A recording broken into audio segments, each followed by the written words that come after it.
Welcome to Starfleet Universe On Call. I am Paul Franz, owner of Franz Games. I run SFU Online, FedCom Online, and Starfleet Warlord.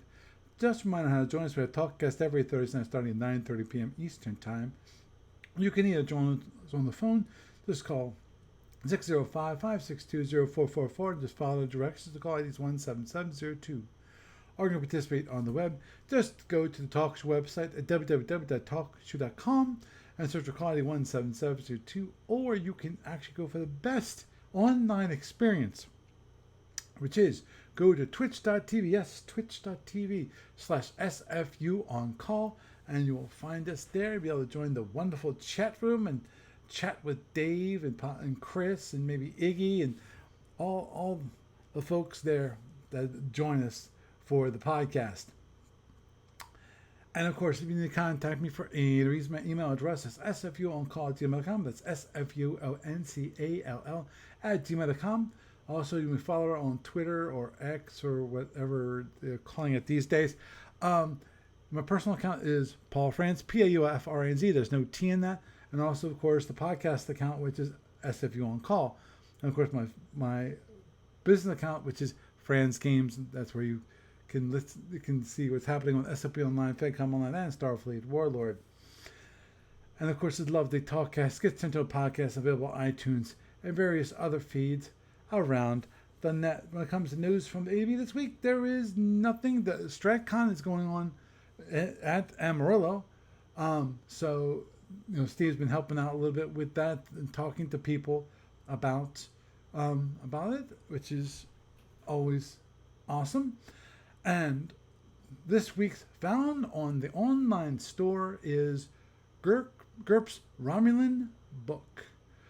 Now it's $24.95 and it's newly revised in 2021. Yes, I know it's like 2 years ago, but it's what's considered a new product. And also, I think for those people who really want to know about the history of Starfleet Universe, and of course, in this case, the Romulans, the GURPS Romulans is a source book for the GURPS Prime Directive Romulan Star Empire and the Federation's long-standing foe. The Romulans are the most intriguing enemy faced by the Federation, and the Romulans definitely regard the Federation as their greatest foe. And in that book, you'll find out more about the Empire and more about the history of the Romulans. Find out how the Vulcans left their home world and found new worlds, forged them together to create a new mighty empire, and discover how Augustus Tal became the first Romulan emperor, and then explore the Romulan-Gorn Wars, because there were, I think, 3. If I recall correctly, I'm thinking about the module from last week, which is module R4J, which also is an excellent module if you want to read about an alternate history, which was, as we went through it last week, was quite interesting in my mind. Definitely different takes on it, and if you want to go back and listen to the previous episode and find out more about that module and some of the histories. Obviously, I only do a quick overview of those histories, and I would definitely recommend that if you really want to find out more about the alternate histories, definitely buy the product. When it comes to SFU Online tournaments, the Sapphire 14 tournament is still going on. Semifinals are all set, with me losing my game. So Steve McCann headed into the semifinals. He will be playing Jack Taylor, and as this one comes to semifinals, already one game has been played, and that's Spartan, who's flying the ISC, defeated the Hood, who's flying the Fed. So it's good to see that we already have Spartan into the finals. So the question is, will it be Jack or will it be Steven? So we'll just have to wait and see on that. Obviously, it was. I'll talk to later in the podcast about that game against Steven. And when it comes to library report, sorry to tell you that there's still some things, no progress there. I have some things I have to actually sit down and do when it comes to that, and I apologize for not getting to that before now. And so with that, that is the news for this week. And it's me, it's the one and all Paul Franz, welcoming you to Starfleet Universe on call. And tonight, well, we have Jeff.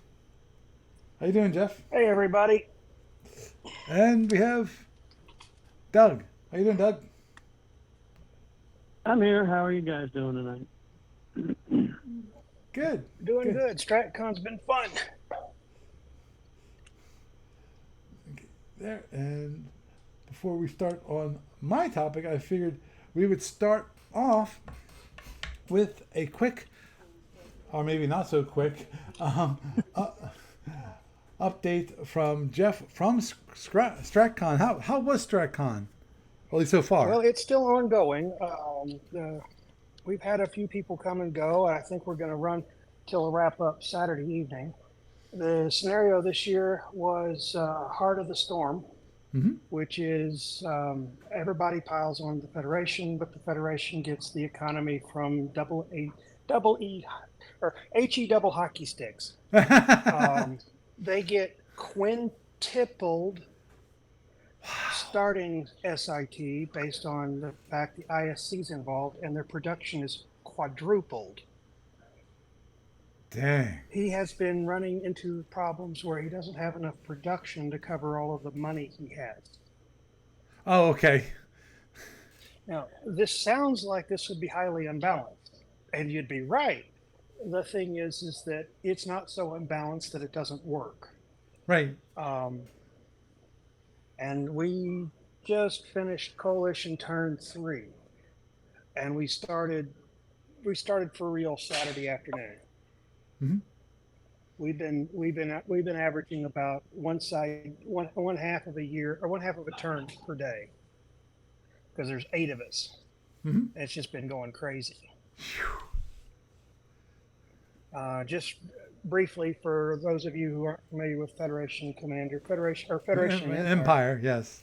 F&E is the strategic older cousin to SFB, and for a lesser extent, Federation Commander. It's basically Axis and allies with all kinds of extra economy and everything else. It can be quite complex. It can also be quite a lot of fun to figure out how you would fight the general war.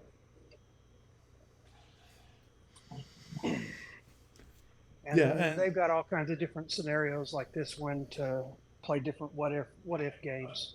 Mm-hmm. And the original F&E game actually tries to guide people through the general war. Obviously, right. You can the 1986 version of Federation and Empire was called something a little bit different. Federation in DFE, Space. I think it was. Federation in Space. And it was a contemporary of all of the other late 70s, early 80s Avalon Hill, one box per battle kind of war games. Yeah, agree. But the idea is that you can play the general war with your tweaks to it, but you're still stuck with the productions that were part of the general war. Right. And you have the technology available to you based on the year and the season, and so you don't get to start with all the fancy toys, but if you survive long enough, they come along. Right, and also, unlike some strategic games, this one, from at least the original, and not some of the other rules that you can use, because obviously the scenario you're playing is not realistic. It's not actually the general war. But anyway, to get to that point, it's not like some strategic games where you build up a tech tree, and depending upon how you focus your tech points or whatever system is used to increase your tech. Yeah, there's no way there's no tech tree per se right. in F&E. You get what you get on a schedule based on the year in service, based on what would be familiar to SFB players. Right, and And that's why there's a lot of crossover between the two. right, and you don't have the Yeah, ability compared. to. Well, I'm just going to finish in Yeah, saying. compared. Let me finish, Doug, and then I'll let you go. And Okay. and also they don't allow you to like create your own ships or anything like that. It is the ships that were available at that moment in time. Correct. Doug. Yeah, compared to Starfleet Battles, it's basically a very, very simple game. At its core of what you have to do for the economics and the movement and the fighting. And, I mean, it's a very strategic thing. It's very simple on the fighting. And the biggest part of it being the complexity side of it is simply the scale of it. Otherwise, it's a very smooth game to play, mechanics-wise. Right. I found. Yeah. It's like. At its core, at its base. Right. Agreed. Though, the one thing is that the complexity in my mind comes into, okay, when is this ship available? How to convert ships? How to refit ships? Those kind of things. There's where you have all those rules that can get. That's where the complexity lies in my mind. Yeah.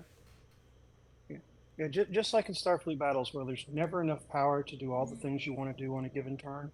In F&E, there's never enough money to do all the upgrades, all the production, all the other little things here and there that you might want to do. So it really is a resource balancing engine, every bit as much as Starfleet Battles can be.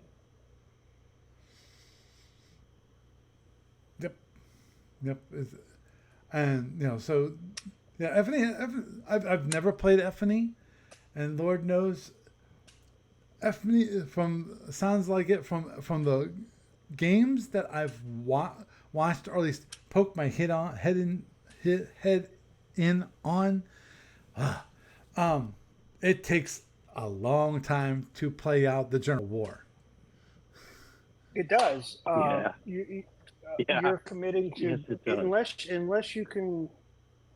unless you've got a core of players that doesn't suffer from analysis paralysis or other wishy-washy time-wasting annoyances, you're looking at a 3-day weekend to run the General War just in your local group. Most people don't quite hit it that hard and heavy, and they might leave it set up in a protected space, and it might take them 3 or 4 months on the weekends. Right, so you don't have something like a Zinni come in and attack it. Exactly. Yep. But yeah, that was actually a big draw for the Origins thing ages ago. I don't know if they still do that there or not. Yeah, But I don't when think they do. we would go to Origins way back in the day, there was an entire room of people just doing F&E, Yeah, all off Yep. on their own. yeah, that's And they would come in and get set up before the weekend started, and they would spend their whole 4 days fighting like the entire General War or various scenarios, yep. plus their own Yep. tournament. And I've heard a lot of the stories this week. Yeah, that was always interesting in that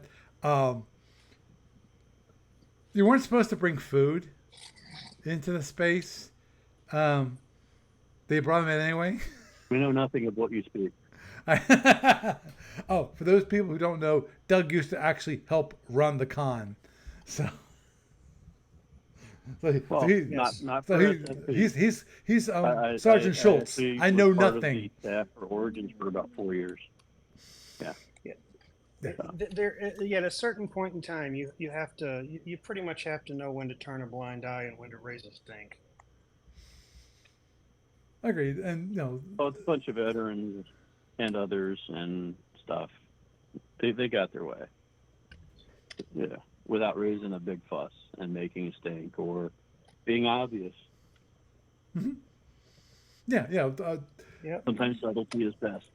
Yeah, I remember the F&E people. They keep the food and so forth behind things. So if you walked in the room, you didn't see it, but everybody knew where. Everyone who was in the room knew where it was kept. So, Mm-hmm. So I remember playing Starfleet battles in a place like that where we had we had permission to bring in drinks and whatnot, but we couldn't have them on any of the tables, and they couldn't be there if a certain manager showed up. understood. I still remember Tim Sheehy. The only person I know of, only person to this day that I know of that played SFB and never bought a copy of the rules. He would learn it as he played. I'm not sure how he did it. I really don't. Also, he would bring in a 6-pack of beer and drink it while playing. And actually, he would get better. Don't ask me how, but he would get better. Well, sometimes there have been noted phenomena when you have a rational, sober brain that will react in a certain way to things, and as you slowly disconnect your faculties by intoxication, you actually end up taking the intermediate steps out between your inner genius and your inner editor. And it's been known to happen a time or two. Mm-hmm. It's been... That, and there's something about, about certain deities protecting fools' children and ships named Enterprise. There's also just being like more relaxed about it too. So not overthinking. Oh, agreed. He was a whole bunch of different things. Oh yeah, he was never slash drunk. He was lucid. He just always had that 6-pack of beer. he started the day with, and by the end of the day, he was gone. He wouldn't like drink through a 6-pack of beer within the first game, but it's like, okay. he as I said, he was lucid. He was fine. He didn't cause a stink. When we just kind of turned a blind eye. It's like, okay, whatever, If he was getting drunk and being and had to be handled, then we could handle it. Yeah, that'd be different. But that wasn't Tim Sheehy. So who was it? Darn it! I remember one year, this one guy and his girlfriend came out. Reason I remember they drove. They were on a motorcycle. Yep, that's why I remember it. Yeah, they drove out on a bike from the Midwest. Right. But to me, it's like, wow. I think they were from Indiana or something. There's someone here that roughly fits that description because he rode an Indian chief motorcycle here from Ohio. I'm going to ask him about this story later. Go on. Yeah. Well, no. Nothing. Probably not the same fact. I don't remember. Yeah. I only remember. Only reason I remember it was because they showed up, in the black leather, and I knew they had their helmets with them, and and they hung out, and he played some SFB. She just hung out with them, and I think they might. I didn't think they stayed for the whole weekend. I'm not sure if they stayed for 1 or 2 days, but but it was just that story of they drove. I forgot how many miles. It was a long distance travel to get there, and that's what shocked me because being on a motorcycle for that long, it's like, wow, it just blew my mind. That's why I remember them. Well, the other thing is Origins had settled down into Columbus for a long time, and you and I were used to that 6-hour drive, and just a 6-hour drive, roughly, depending on traffic. But, when Origins was all over the country, people would fly in, they'd drive across country to get to it. Yep. Oh, yeah. Simply because that's where you could do these things. Understood. And that was back in the days before the internet made collective gaming very easy. Agreed. Yep. Yeah, I mean, it's like, if you remember Mike Strain, him and I, we had a road trip from hell, going from Fort Hood out to when it was in, what was it not San Francisco, but San like Diego? right next to it? San Diego, yeah, I think. No. No, No, San Jose? wasn't San Diego. Huh? San Jose? I'm sorry. Go ahead. San San Jose? Jose, that's right, because as soon as we got in my car, literally in the driveway, pulling out of the house that he rented back down at Hood, I turned on the radio and the song started on the way to San Jose. Literally. Wow. That's was perfect. And at that point, I knew we were in for an interesting frickin' drive. And like, I could probably spend the whole program talking about that drive. I mean, we killed a jackalope, had to basically jerry rig a muffler pipe and all sorts of interesting things. It was a very interesting trip and a nice convention too. I wasn't on staff at that time because I was in the Army. But yeah, I mean, it's like not long after that particular trip, which was probably the longest trip I ever did for a convention. They settled down in Columbus like the next year or two. Yeah, that's possible. All I remember is going to Origins in 3 locations. One was Philadelphia, one was Baltimore, and one was Columbus. Yeah, I went to it when it was down at Baltimore. Yeah, no, Baltimore was when I was in college. We went down there. Yeah. And after I graduated college, Was that? one of the years that was when they went into Philadelphia, and actually I drove into Philadelphia every single day, because I think that's when I was living in King of Prussia at that point.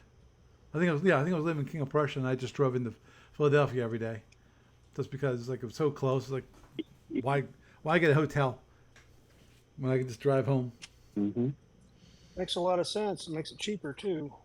Oh yeah, it was bad enough with the parking, because even back then, it wasn't cheap. It was still like, I don't actually. The funny thing is, I don't think the prices for parking in Philadelphia really have changed all that much, because back then it was still like $10 to $15 a day, and today I think it might have gotten up to, well, it depends upon the day. For day parking, usually, they what, $20 or something like that? Because I know that's actually. No, On special events, it's probably closer to $40, and they don't have an hourly rate either. It's you pay and you, and if you leave, you come back and pay again. Understood. Yeah. Well, I went to Philadelphia, and actually there it was $20. I mean, I went to the Phillies last night, and it was $20 for event parking. Of course, I was cash, and it was across the street from the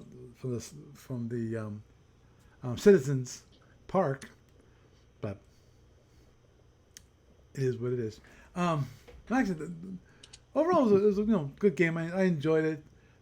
Orioles lost, so I wasn't exactly thrilled. And to me, the thing that really just made it not as much of a pleasant experience, it was just timing. My timing was awful, in that the 2 times that the Orioles scored, I missed both of them.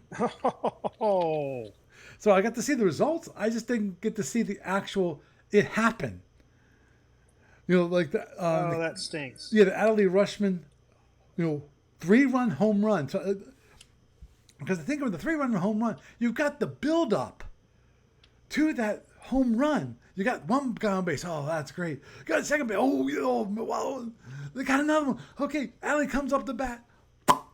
Home run. Yeah. That's awesome. Yeah. But part of that is just the build up to the building of excitement. I didn't get because getting to Philadelphia during rush hour traffic is insane. So I didn't get into the stadium until like the 2nd inning, and by that time Adley Rushman already hit his home run. So I was like, no, missed that, and then they score again. What was it, like the 6th inning? I think it is the top of the 6th inning, and I I was going to get something to eat. And by the time when I get back, I look at the scoreboard. They scored. It's like, what? When did they score? Well, if you close your eyes and blink, you miss things. Oh, I know. I was trying to watch the ball game as much as possible on the monitors because they have monitors there, at the concession stands, so people can watch the game while they're waiting in line. And I missed that part. Aw. Yeah, that sucked. But anyhow, at this point, I think we will go on to the next topic for this evening. The main topic that I plan on talking about might be short, might be long. We'll just have to wait and see. And that is my game against Stephen McCann, the Andromedan versus the Winox. Now, I will say one thing at the beginning of this. I was stupid. And this is why I say I was stupid. And, oh, that's fine. And that is, basically, I didn't see this for what it was. The ship that Stephen McCann was flying was a phaser boat. That's basically what it was. And normally, And he flew like one. but it flew like one. Now that's very true. And of course, given that the one Ox box has 4 phasers ones that are 360, and then you've got the right side and the left side phasers. Actually, the left side phase is a phaser one. Right side is a phaser G, and then you have the 2 phaser ones in the front. So, you get around to him. He was going full ham on you. Yeah, he can still get 5 phaser ones. Now, given that, of course, what does that mean? Since it's a phaser boat, what that means is that he's got a lot of power to do with it whatever he wants. A lot of upset power. Yeah, and he can go really, really fast and keep up that speed. So in that case, And he can brick. yeah, and that's what he did. But my first battle pass, what happened at the beginning of the game, what he did is that he went for a corner dodge. Boom, turn. I came down the middle, and then finally he came up. I came in, and so we finally at the. Let me see, I gotta remember when this was. We didn't get close enough on turn 1, so in turn 2 is when we came to our first battle pass. First battle pass to me was a perfect battle pass, and that is. I came in the range 3 of the Winox box. I did a dizzy dev, and I fired 2 phaser 2s and 2 TR heavies at him at range 3. Good going. Okay, so I get 35 from that on the shield number 1. And then I get, I forget how, some more from the phaser 2s, because his range 3 is not too bad. So I knocked down his shield number 1, which of course is beautiful, And then I just dev away. So I'm running away. I got a few internals on him, nothing important got hit. I forget if. Actually, the only thing I did actually get to hit. I did get to hit one of his drones. One thing I forgot to mention is that on our coming in, he did launch. I want to know. I'm pretty sure he launched 4 drones. So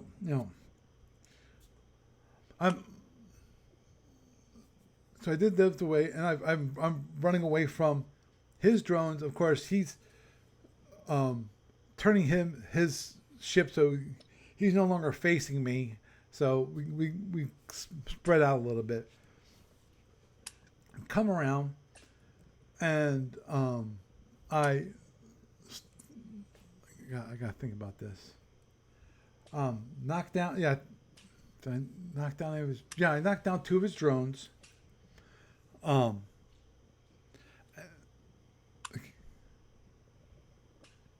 Yeah.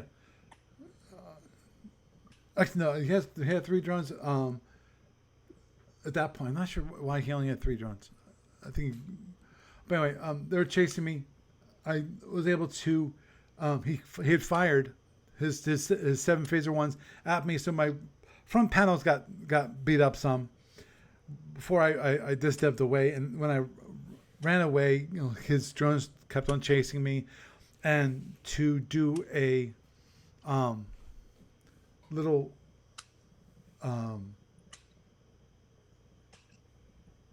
did I do it then? Yeah. To do a little bit of a panel dump, I did a mini dump, but I needed to first empty my batteries a little bit, so I fired a couple phaser twos at one of the drones at like a long range, and I kept on running away.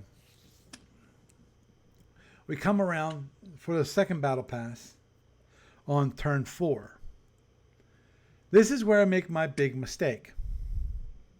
We're coming in. I'm not on shield number 1 yet. And this is the beginning of turn 4. And I'm going, okay, I need to go 31 because I need to control where he goes. Well, I need to react to where he goes. This was my big mistake. The reason why it was my big mistake is because of I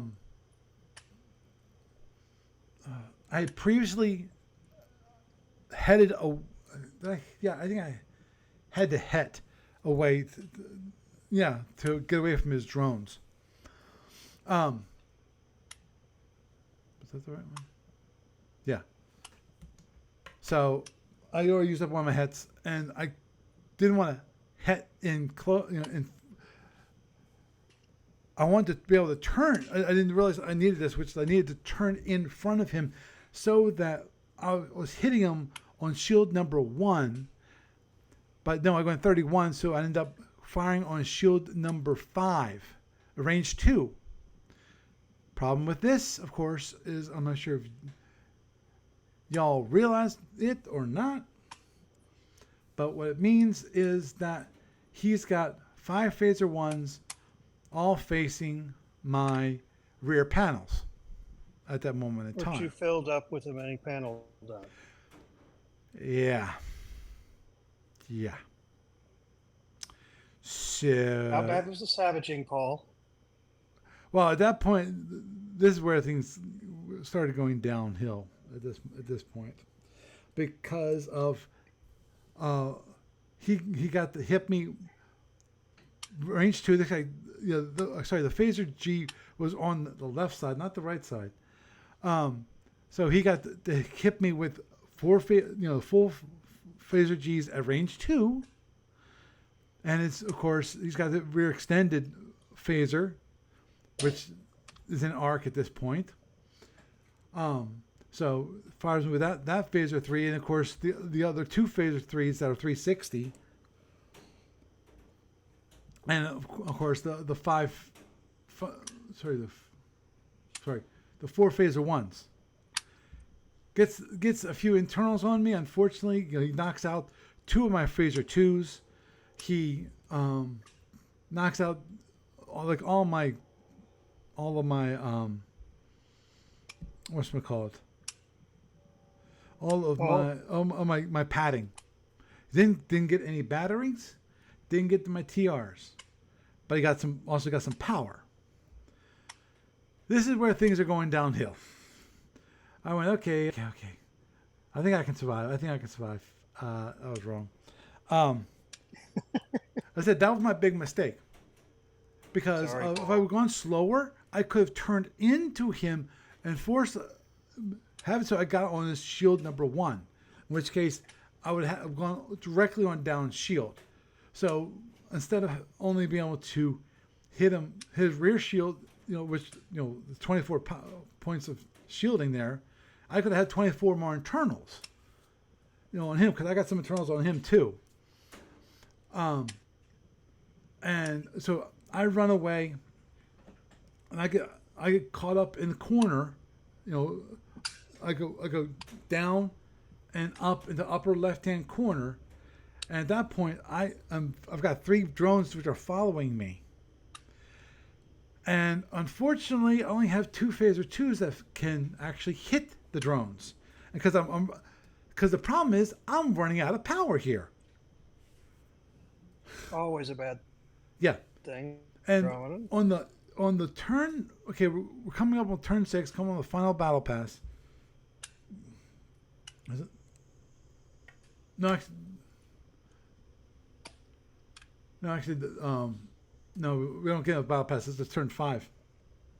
Then he meets me up in there, and as I have to I get it so that I knock out 2 of the drones. Well, there's 1 more drone left. There's only 1 choice, and unfortunately, it's the only choice I've got. And that is, I have to turn in and have it so the drone hits me on the front panels.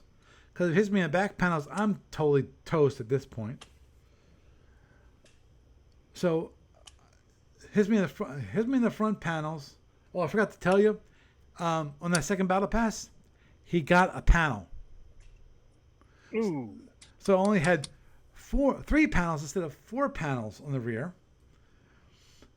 And after the degradation at standard, not reinforced, I had 9 points of available to me, not power, but available more damage that it could take before I had to at least go for into the reinforced level. In which case, I'd have an additional 12, so I have 21 points I can take in the rear at this moment in time. Of course, what happens? He comes racing in towards me. He keeps his shield number 2 facing me by the time I get this close, and I turn around and I'm facing him. He comes up behind me, and then ding, ding, ding, ding, and I'm dead at that point because he goes right through my rear panels, gets like 30 internals where he knocks out both my TRHs and gets another panel, and it's just and then he knocks out my batteries. Okay. At that point, I'm toast. I'm dead. And at that point, I concede the game. So, to say the very least, I was foolish because, as I said, my big critical error was the second battle pass. I went too fast. If I would have gone slower, I could have turned into him. He couldn't hit. And if I would have got turned into him and then require him to hit, that to me, I've got a bonus right there. That means he's in a situation where he has only one option, and that is to hit. And that's definitely the situation you want to put the Winox box in, because of they get no bonus for their hit. And they got a lousy breakdown. And they have a lousy breakdown. So that because of that critical mistake that allows him to get to my rear panels, I lost the game. And as I said, the key here, as I said at the beginning of this whole, I almost want to call it a rant, feel free, is that I forgot that it was a phaser boat. Well, when preparing for the match. And normally the phaser boats are, you have the Orion phaser boat is what you got. And obviously the Orion does a better job of it because of it's got the power. It's also got additional power it can draw up. but also has, it has turn motive A versus turn motive B, or turn motive D in this case. So it has more. It's more maneuverable than the Andromedan. But the key here is that because of he was flying a phaser boat, he had all that power to do whatever he wanted to. And the funny thing is that, as I mentioned to Steve, after we did a post game kind of wrap up, and I mentioned how on the second battle pass I screwed up. That was my big mistake. Was the second battle pass, and he agreed. That the thing is, on that last turn, I was running at speed 21 for the last turn. On that last turn, I had like 7 points of power. No, I think it was 8 points of power in my battery. I had to use all but 3 points of power to run my ship. So I kept it so that I had 3 points of battery power available. Because of the big issue here was, of course, that I need to be able to raise my panels to reinforced levels. So what I had to do was actually I did a mini dump where I actually turned off my front panels and so my rear panels were at standard level, so that you got 9 points of battery power points of energy that goes into the rear panels, but you then all the rest goes into my batteries. At that point, I've got enough batteries to keep running for at least one more turn, because at that point, I had 6 points of power gone from my ship. I lost 4 points of warp power and the 2 impulse boxes. So I'm in trouble when it comes to power. Right. So I'm going speed 21, which is not that fast. And I'm using up almost all my power, including my battery power, just to keep the ship flying at a decent speed. And if Steve had done absolutely nothing to my ship, had not fired a single weapon, next turn I probably wouldn't going like speed 15 and just winded because of because I'm not charging my phasers. The only thing I'm charging is my 2 TRs. I'm charging my DizDev. And so there's 8 points of power out of 20 points of power that I have. Sorry, 22 points of power that I have. So that leaves 14. And then you got the 5 points of power that you have to keep the panels up. So that's down to 9. 9 and 9 times 3 divided by 2 equals. So that right there is speed 13 and a half. Right. So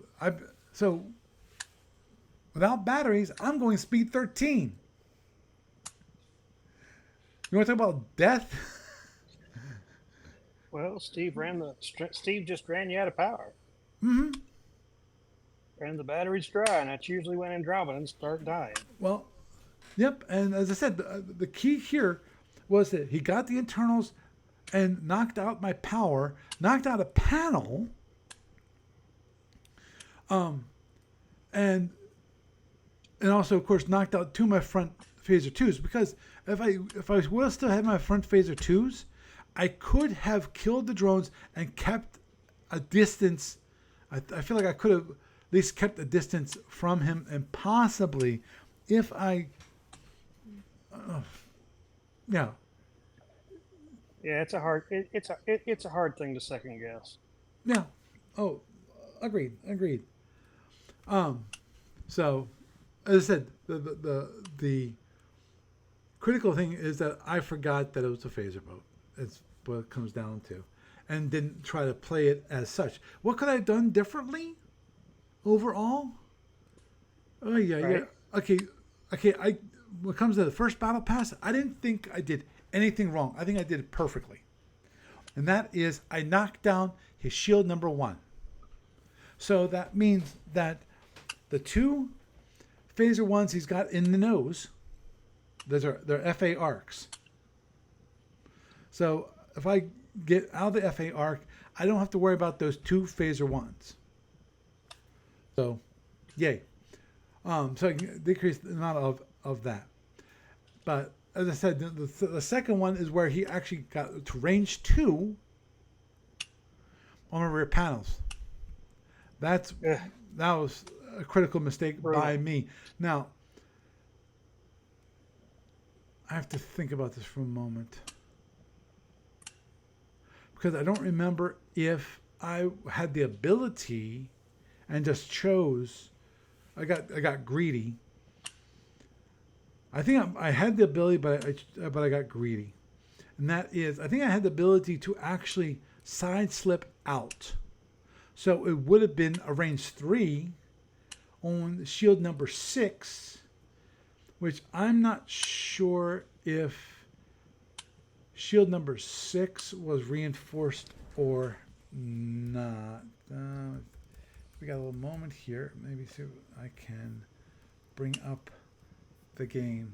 Okay, give me this. Let's go this like this, because I did save the game, and of course, let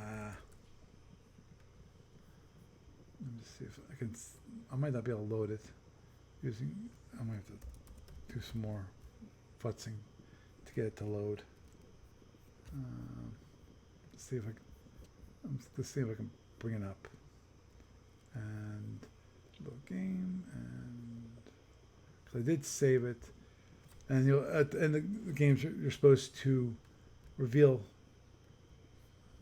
things, and my opponent's EA, and on turn 4, yes, he had 8 points of power, reinforcing shield number 6. So yes, I wasn't done nearly as much internals to him, which I got. I got all this whole. I got a phaser 3, got 2 phaser 3s, and an aux box. So it's. And I got a little bit of power too. I got 4 points of power, but of course 4 points of power means nothing to him. But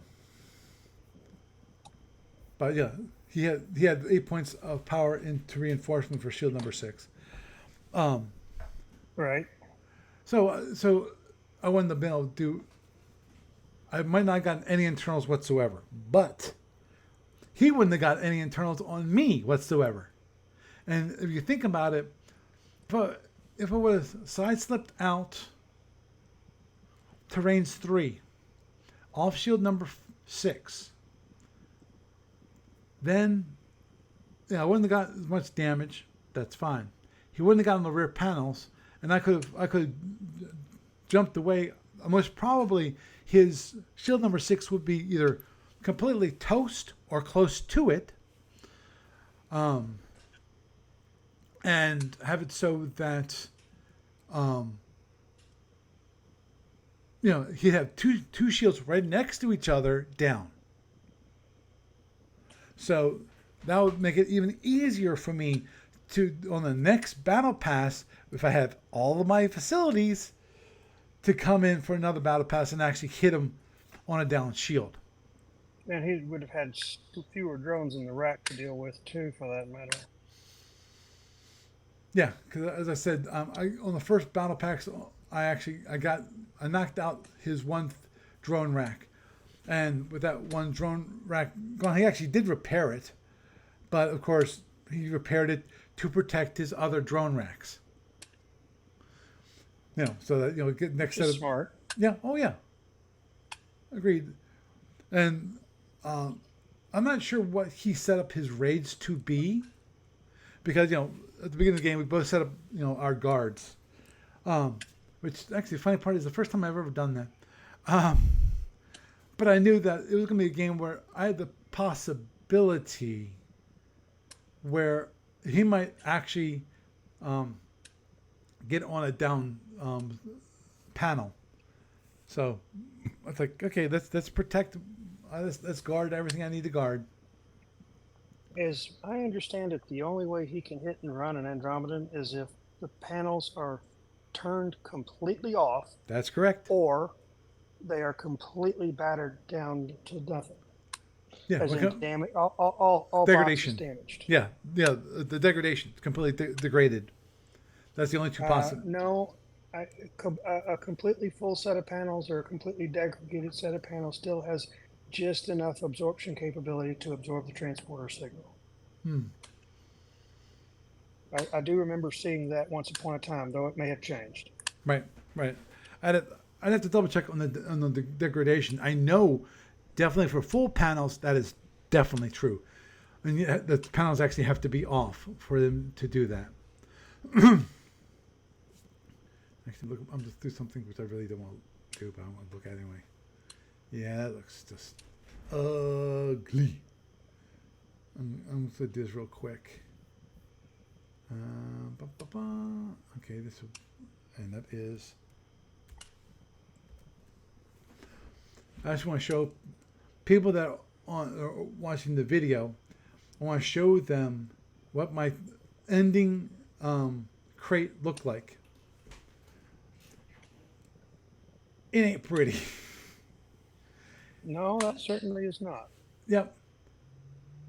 Now here's of course the crazy part if you think about it. See this? He hit bridge. That means in theory, if you've gotten lucky enough, he could hit flag bridge and kill the DizDev.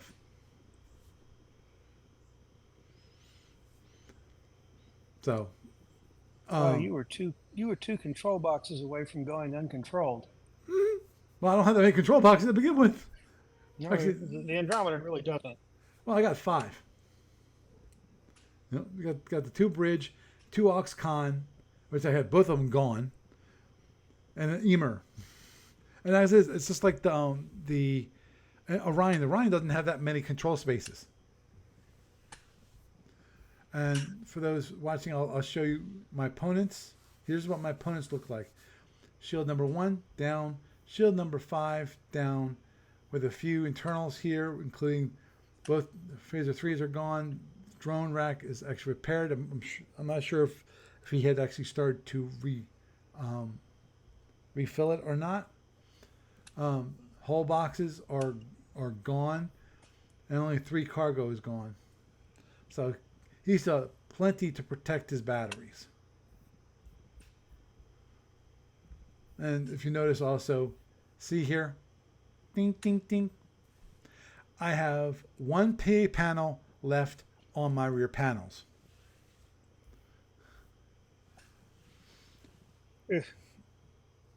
Yes, as is, the fun part was that I screwed up the first time he did the set of internals where he knocked out PA panel number 7. Which released 7 points of power. I forgot that the power goes directly to my other set of panels. So it actually goes to the front panels, and then it'll go to the batteries. I was trying to put it directly into my batteries, and then I realized, oh no, this doesn't go to my batteries. It goes to the other set of panels. It tells you how many times I've actually had it so that one of my panels actually gets destroyed. It does seem like this was one of those times, Paul. Yep. Oh yeah. Here it ended up where I turned around as you can see here. I was side slipping away, and then he got up here, and of course at this point I have no phasers. The phasers here that I used them against the drones that were follow me they came around here and they followed me up here. And so, he fires on me range 2. Of course, the rear panels are facing him because it's right on the shield break. And that's why he then absolutely kills me at that point. So you see, I got phasers. The only thing I have 2 phasers, 2 here. The only reason they existed is because they couldn't be hit on a phaser hit. It was a phaser hit, not a weapon. Any weapon, it hadn't gotten to any weapon section yet. Where then I have to start killing the phaser 2s, and possibly, I think that this dev is also considered a weapon. So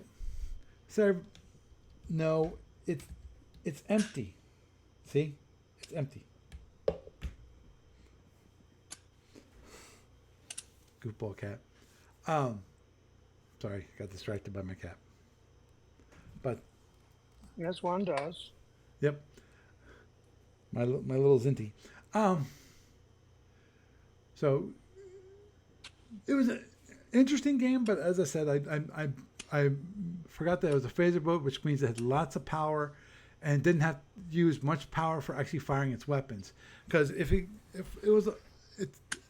changes drastically if he uses what's that one called? The one that what you do is you have a Hellbore, I think it's Hellbore drone rack.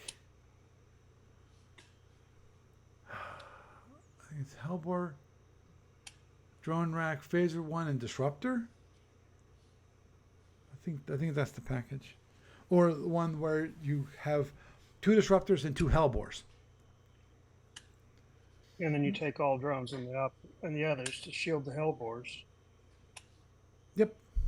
But you already have the 4 drone racks to begin with the ship. So, in which case the wind has to worry about definitely has to worry about the shield number 1 in particular, but also has to worry about power. Because Hellbores are not exactly light on the power. No. Just to have standards is going to cost them 6 points of power, just to do that. Versus with the phaser boat, he has 6 points of reinforcement, additional reinforcement right there. Yeah, he can't overload, but if you can get close range, which that was part of my issue. That I kept on getting into close range, too. Instead of, I figured, okay, I should be able to take range 3, and I can take range 3, as long as the range 3 is not on my rear panels. But, Like a comment from the Peanut Gallery points out that if you can hit and run on the Andro's toast anyway, and they're absolutely right. Oh, agreed there. But, but of course, what was the thing I was guarding? I was guarding like my batteries, which is, well, duh. And of course my Diz Dev and my TR beams. So those were the main ones that I was protecting. And big surprise, because those are the most important things on the whole ship. Because I'm still of the opinion that one, I think the Andromeda needs more power, so it can fly around consistently, because of the biggest issue right now is that it doesn't have the power to run around, and because of it only has 3 batteries, it's got a maximum of 15. And as I pointed out, I was sucking wind by turn 5, and if you look at my EA here, here, I was able to, because of my panels, where is it? See, here on turn 2, I was able to get 2 points of power from my panels into my batteries because of absorption from the panels. Now, turn 3, as you can see, I added 13 points of power, and that's because I did a mini dump. And that's the only reason I survived, and only reason I had 14. Now, as a 4, you notice here that I add 3. I used 5 because I had to reinforce my panels. And same here. That's why you have. Paul, we're not actually seeing your Oh, power. I'm sorry. Forgot to switch it back. I apologize. And yeah, you have 5, and then here, notice I only have 8 points of battery power left at the end. And then if you see here, actually at this point, I on turn 5, I actually didn't have enough power in my batteries to reinforce my panels. But he was far enough away, and I was going to be able to do my panel dump early enough that that wouldn't be a problem. But of course, that means what do I have? I have 1 2/3 points of reserve warp power. This is one of those nasty little buggers with the Andromedan. Now, he might have lots of power. How is he going to use it? He can't, unless he had it at the beginning of the turn and he had not used it. He can't use it for changing speed or doing a head or anything like that. So I start with 1 2/3, and then I do a panel dump. So I was able to add 7 points into it because of the mini panel dump, because I dropped my front panels to go into the rear. Right. And you see, you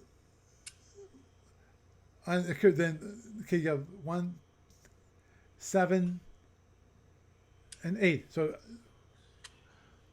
from the beginning, just to have my ship surviving and it's recharging, but it needs to recharge. 15 points of power without moving one box, without moving one hex. So, and I've got 22 points of power. That means I've got 7 points of power to actually move without using batteries. Which is why I had to use, at the very beginning of it, I had to use 7 points of battery power so I actually could move at a decent rate, and that's only 21. So 3 points of battery is kind of rough. It is. Yeah, three batteries. Now, do I agree with it with having 3 batteries? Yes, I do. I totally agree with it should have 3 batteries, but I think it also should have some more power overall, so it can fly at a decent speed without having to worry about the batteries being gone. Well, sorry, the batteries being empty. So, but that's my opinion on that. Well, that's one thing I definitely realized I'm gonna need to look into, which is these little suckers.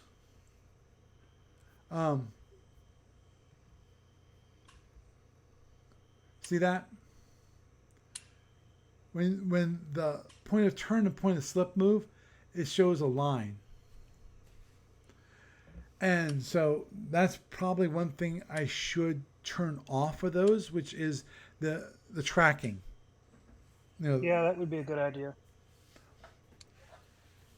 And also, I was thinking about for the Andromedan, I need the ability to reset. Because I've been thinking that with some of this stuff, you really ought to have the ability to purge the trails when desired. Right. Well, I was thinking about is adding ability to clear the tracking, so it resets. So then when this goes like, oh, jump that many hexes, yes, it can move anyway. Yes. You don't see this. Right. When you do a dizzy dev. So I was gonna. The simplest approach is just to reset. Because the other possibility also, of course, is add smarts into it to check the distance between the previous point and the current point and make sure it's only one. And if it's greater than one, then don't draw the line. So, I can obviously add some smarts into the drawing so it doesn't do that. Which, I was gonna say that would solve this problem, but that wouldn't solve the problem because, actually, it wouldn't solve the problem always, for the point of turn and point of slip. But anyhow, okay. With that, I think I will wrap it up for this evening. Obviously, I lost, as if that wasn't obvious. And next Sapphire Star tournament, I'm debating on whether I'm gonna go back to Andromedan again, or I'll choose something else. Because I've flown different ships in the tournament. I've flown the Andromeda, I've flown the Centaurian, I've flown the King Eagle. You just have a perchance for hard luck ships, Paul. Yeah. It. Oh well, I when it comes to Centaurian and the King Eagle, actually the King Eagle, I just like it because just the design of the ship. Maybe it's because it takes me back to the original series. Right. And when the ROMs were first introduced. Oh crap! And being able to belch out 100 points of enveloping plasma at somebody who doesn't expect it is a nice bonus. Yes, it is. If you ever can do that and have it hit, so sweet, so sweet.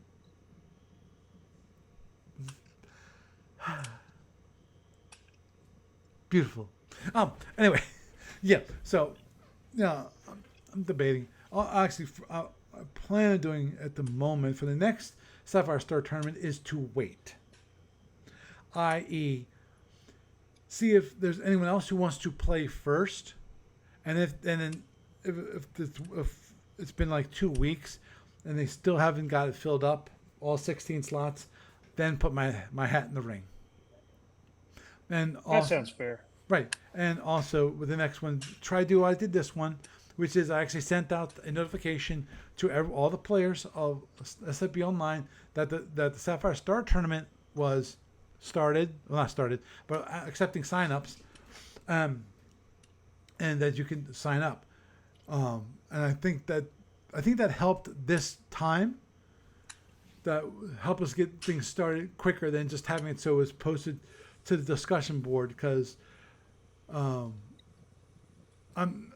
not sure about how many people still visit the discussion board on a regular basis. I'm not gonna say daily. I'm gonna say regular. Well, a few do. Yeah. I'm sad in one thing, in that the discussion board is so old that it doesn't support HTTPS.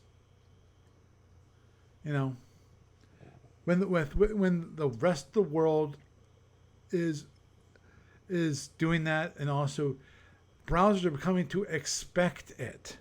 Yeah, it's become an issue here at the site of StratCon. The host's Wi-Fi router is set to block insecure servers, so we have to use alternate means. Yeah, I saw that, and I agree with which is what the problem is. It's AT&T. The reason why I say that is because I had the same experience with another person who wanted to use SFU Online, and the problem they were having is that they weren't getting the rankings for the people, and also they couldn't download the ships, the library ships, and that's because of I was using HTTP connection instead of HTTPS connection, and AT&T was blocking it, and so they had to go into AT&T and they had to add an exception. And if you're not web savvy enough to do that, it can be a pain in the neck. Yeah, and assume you're staying at an Airbnb, Yep. so they'd actually have to say, okay, this website, And okay, and it's in fine. this particular instance, yeah, they're not going to do anything like that. Right. Oh, agreed. Agreed. You know, so not sure what you can do about that. But anyhow, Jeff, it's been lovely having you around. Thank you for the Oh, update, yeah. the StratCon, and please have fun. Will do. Okay, great. Doug, it's always good to have you around. I will definitely talk to you this weekend about winners gamers of summer and so forth. Okay. Okay. Don't know if I lost him or not, but anyway, doesn't matter. It's the end. So anyway, had a nice discussion about StratCon and F&E to start off the podcast, which I think was an excellent way of starting. And also had a little quick review of my game and the things that I did wrong, the things that I did right. Because I did do some right things. I didn't totally screw it up. One thing I did not like doing. I really did not like doing, but I didn't see a way around it. And that is, I really did not like using the displacement device as much as I did. Because I used it twice, and of course, there's twice I could have failed. And I would have been in really dire straits, especially the second time. The second time I would have failed, I would have been really in dire straits.